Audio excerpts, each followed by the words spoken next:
The Trey Hendrickson saga continues in Cincinnati.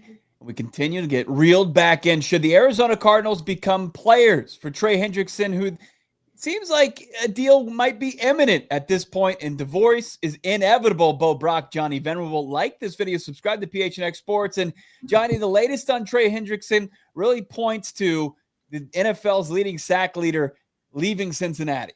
Yeah, so we reported on this show prior to free agency, just days before the floodgates opened, that the Cardinals had inquired on Trey Hendrickson, and nothing has changed on that front.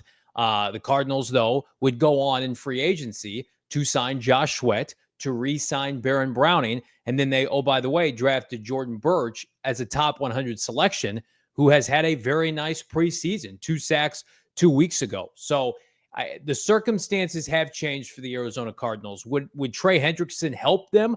Unequivocally. He's 30 years old. It would be a lengthy deal with a bunch of guarantees. He wants to make upwards of $30 to $35 million per season. And, I reached out yesterday when this happened to a different source who double confirmed they were interested.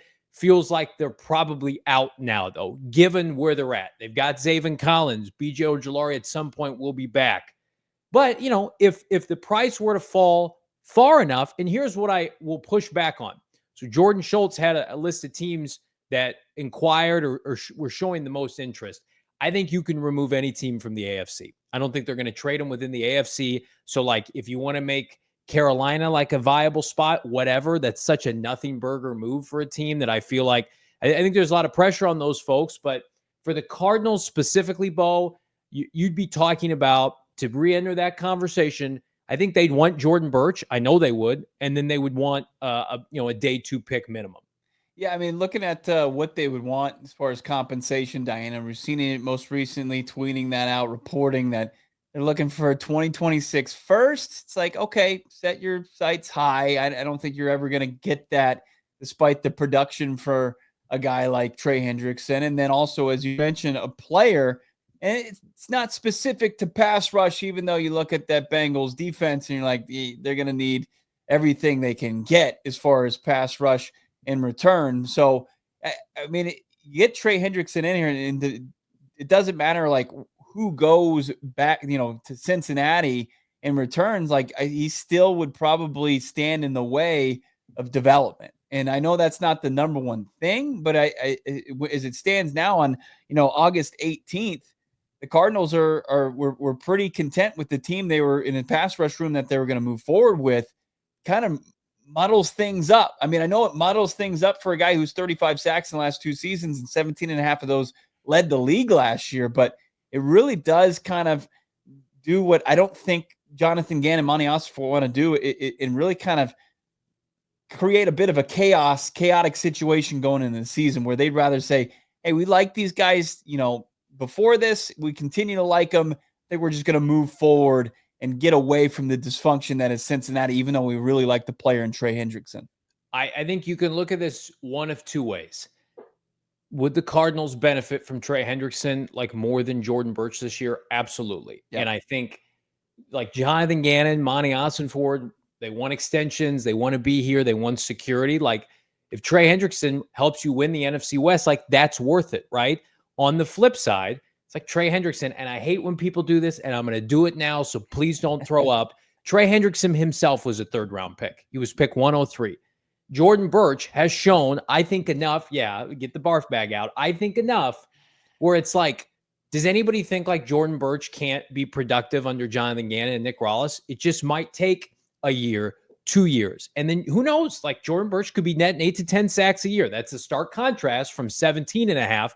But you see where I'm getting at here. Yeah. So they have to walk a fine line. It's why I would be 100% on board if they made this move, because it feels like an all-in move for this year to be able to secure future seasons with this regime. And I think they've earned that.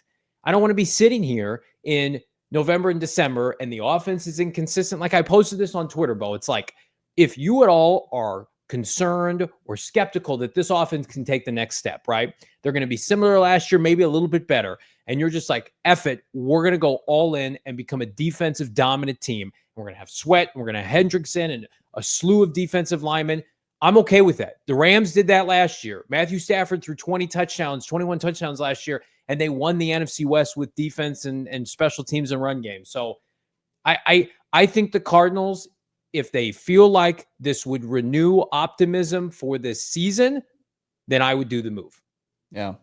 I mean, I don't know if he fits in any rotation, right? But is it optimized like they have already kind of a plan in place to have those 4 pass rushers and playing their specific roles? You know, I know like you have the ultimate trump card. You say this guy is about as good as it gets. It's going to be the opposite. It's not even close to the same conversation as what Micah Parsons is going to be, where it's going to be first round picks, maybe multiple of them, and then like the richest contract in league history, where it's like Hendrickson just wants to get close to Max Crosby. He wants to be paid a respectable amount because he's earned it, right? Mm-hmm. So, you know, the draft compensation that Rossini's, reporting, that's not going to happen. I mean, Pelissaro is already going out there and saying like their packages are, they've reached the point where they're going to get the most return or least return on Hendrickson at this point because it's so close to the regular season. So it's got to be something where the focus for Monty Ossenfort is getting the roster from 90 to 53, riding with going with the date that you brought, and then keeping in your peripheral, monitoring the market. Because if something comes up to where you can get him for a late day 2 pick and you can figure out the money situation, it might be worth pursuing. But as it stands right now, you're going to have a Carolina Panthers team that's probably far more desperate. That's going to go and give, Cincinnati closer what they're asking for. And unfortunately, you got to see him week 2, but I don't think Trey Hendrickson's going to be, the difference maker. The Panthers are going to be able to come in town and beat you. Yep. Very similar to Milton Williams and the New England Patriots this offseason, right? Yeah. And that Panther team looks desperate. Thankfully, the Cardinals are not. Are you desperate for Trey Hendrickson? Should the Cardinals go all in with this move? Drop a comment, leave a like.